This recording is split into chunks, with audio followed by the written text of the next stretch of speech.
जब हम विकसित भारत की बात करते हैं तो हमें हमारे इतिहास की ओर देखने की आवश्यकता है। कभी हमारा इतिहास अत्यंत गौरवशाली था।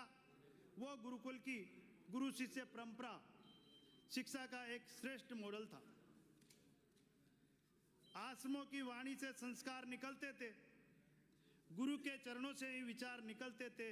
वही परंपरा भारत की पहचान बनी, जहां ज्ञान से ही महान चरित्र बनते हैं। इसलिए माननीय अध्यक्ष महोदय, मैं आपको एक छोटी सी कहानी के रूप में मैं बताना चाहूंगा इस गुरु परंपरा को। एक आश्रम में बहुत सारे विद्यार्थी अध्ययन करते थे और उन्हें अध्ययनरत छात्रों की जब शिक्षा पूरी होगी तो गुरुजी ने उन सभी को आश्रम में बुलाया। उनको दीक्षा देनी थी। दीक्षा के लिए सभी विद्यार्थियों को उस आश्रम में बुलाया और उनको बुलाकर गुरुजी ने कहा, इस आश्रम में आप लोग इतने सालों अध्ययनरत रहे, अब मैं आपको आज दीक्षा देने के लिए बुलाया हूँ, क्योंकि आजकल तो हम दीक्षांत समारोह करके डिग्रियां बांटते हैं। पहले गुरुजी बुलाकर उनकी जो शिक्षा है उसका परीक्षण करके उनको दीक्षा दी जाती थी। जो 10-20 बीघा का फार्म था, वो आश्रम था। उस आश्रम में उनको कहा कि आप जाओ, इस आश्रम में कोई भी ऐसी अनुपयोगी वस्तु है उसको आप लेके आओ।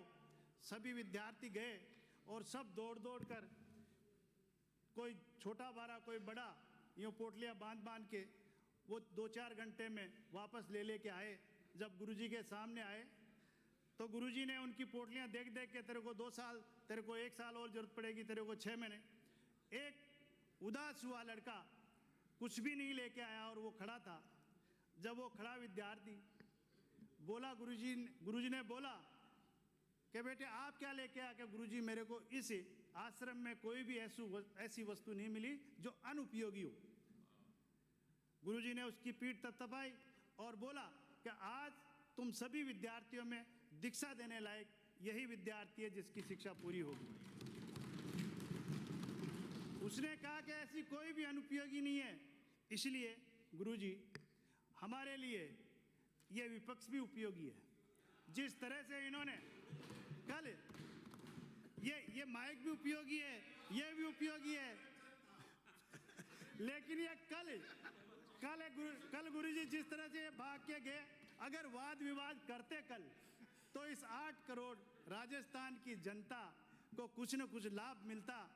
या तो आप ठीक होते या हमारा जो कार्य है उससे आपको कुछ सीखने को मिलता। इसलिए आप हमारे लिए उपयोगी है, इसलिए आप सदन को छोड़कर जाया मत करो। इसलिए